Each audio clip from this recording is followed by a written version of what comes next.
You might not think that you would need to go to the Bible to find ways that would potentially save thousands, maybe hundreds of thousands of lives.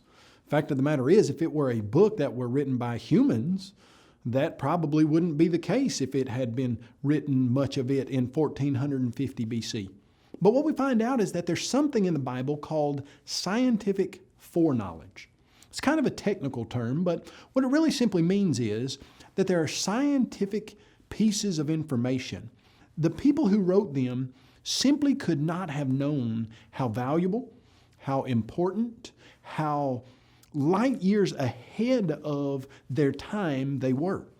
And that's what we're going to look at in this particular section. We're going to talk about the singular idea that the Bible writers had an understanding of germs and an understanding of passing disease that did not come along for another 3,500 years. And we're going to start, ironically, in 1846 AD. See, in 1846 AD, there was a man by the name of Ignaz Semmelweis. And Semmelweis was a doctor in Vienna, Austria. He delivered babies, and when the women would check into his Division I lying-in unit, about 18% of them would not check out. He was losing about 1/6 of all of the women and all of the babies that were coming into his clinic. And it was literally driving him crazy. He just could not get over all of these women dying, and he would have nightmares about it. And he was the director of the Division I lying-in unit, but the other medical professionals saw that it was really getting on to him. And so they sent him on a sabbatical. While he was away on his sabbatical, one of his friends, a man by the name of Dr. Kolechka, Dr. Kolechka was helping a medical student do an autopsy on a dead body. This particular lady had died of the same thing that most all of them died of, something they called in 1846, 1847, labor fever. And as Dr. Kolechka and this first-year medical student were doing this autopsy, somehow the medical student bumped Dr. Kolechka and caused him to cut his finger. It wasn't a bad cut. No one thought that it would be something that would potentially kill Dr. Kolechka. But within 2 weeks, Dr. Kolechka was dead. When Semmelweis came back and they told him of Dr. Kolechka's death, he wondered what had happened, and they told him that they did an autopsy on Dr. Kolechka, and he had died of, they couldn't call it labor fever, but he had died of something that was very similar to what all of the women were dying of. Well, Dr. Semmelweis had seen what was going on in the clinic, but it never had dawned on him that there might be some way to pass that labor fever from a dead body to those live women. And that might be what was causing such high death rates.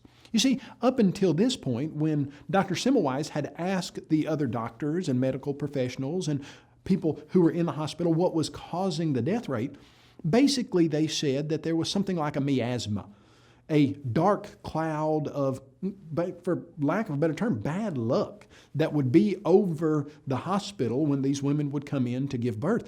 But he started sending letters and corresponding with hospitals all over the world, in Paris and London, and they had a similar death rate, 18%. Sometimes it would even jump up to 30%, sometimes even higher.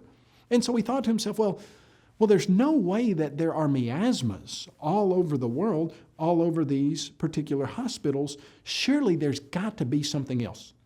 And so he walked in one day and he saw that the medical students and the doctors would do autopsies on dead women before they would do anything else. Early in the morning, that's when they did their autopsies, and then they would all wash their hands in the same bowl of water with no germ-killing agent, and they would dry their hands on a towel that was not clean, and then they would go and perform their examinations on live women. And so Dr. Semmelweis looked at that situation and said, I think we're passing germs from the dead women to the live women. And he instituted some processes that he hoped would fix that. In fact, he said, from now on, anybody in my clinic, when you touch a live woman, you are going to clean your hands in a vat of chlorinated water, and you are going to dry them on a clean towel. And he said, the nurses are going to change the bed sheets of every single bed if a woman dies in that bed. Well, within just a few months, the death rate plummeted from 18% down to about 1 to 3%. And you would have thought that Semmelweis would have been a hero, but he wasn't. In fact, Semmelweis spent a greater part of the rest of his life writing letters to hospitals all over the world, telling them that they were passing germs from dead women to live women, and they were literally killing those women, and he wasn't given credit for that discovery until years after his death. So what's that got to do with the Bible? Well, it just so happens that the Old Testament, especially the first 5 books, were written by Moses in 1450 BC. And one of the main reasons for their writing was because Moses was going to be leading about 2 million Israelites out of Egypt, and they were going to be living in the wilderness. And so lots of these instructions were given to Moses to keep the Israelites alive. And when we go to Numbers chapter 19, we read something that at first seems odd. You look in verse 6 and it says that a priest needs to take cedar wood and hyssop and scarlet and throw them into the middle of a fire that's burning a red heifer. So it looks weird. You got this fire and there's a red heifer being burned, and you're supposed to throw cedar wood and scarlet and hyssop, and you're supposed to take all those ashes. And then you go down to verse 9 and it says, then a man who is clean shall gather up the ashes of the heifer and store them in a clean place for the congregation of Israel for the water of purification. You put those ashes in water. Well, then what did the Israelites do with those ashes? You read later on in that same chapter, Numbers 19, in verses 11 through 13, here's what the text says. He who touches the dead body of anyone shall be unclean 7 days. He shall purify himself with the water on the 3rd day, and on the 7th day, then he'll be clean. Whoever touches the body of anyone who has died and does not purify himself defiles the tabernacle of the Lord. You see, simple rules. You take that water of purification, you put that ash mixture in it, and you wash on the 3rd day and on the 7th day. Well, what would that have done? Well, with those ashes in that water, if you've ever looked up the old-timey recipe for lye soap, how did you make lye soap? Well, you would take the ashes of some kind of wood. What was added into that water of purification? Cedar wood.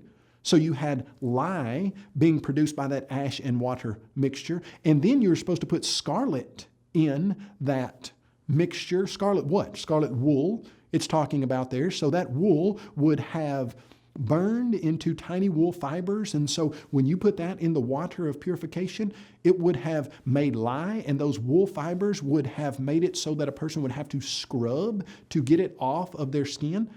And you have a person who washes, has to dry so that the bacteria will die during that time that their skin is dried, and then washes again, and then and only then can that person in Israel in 1450 BC touch a live person. What's going on? That is God's soap recipe that literally, if you had used Moses' exact recipe in 1846, you would have saved the lives of tens of thousands of women all across the world. And how in the world did Moses know to pen it in 1450 BC? Just a lucky guess? Something based on years and decades of scientific research? No, certainly not. A prescription, a recipe from the great physician. You see, the Bible is God's Word.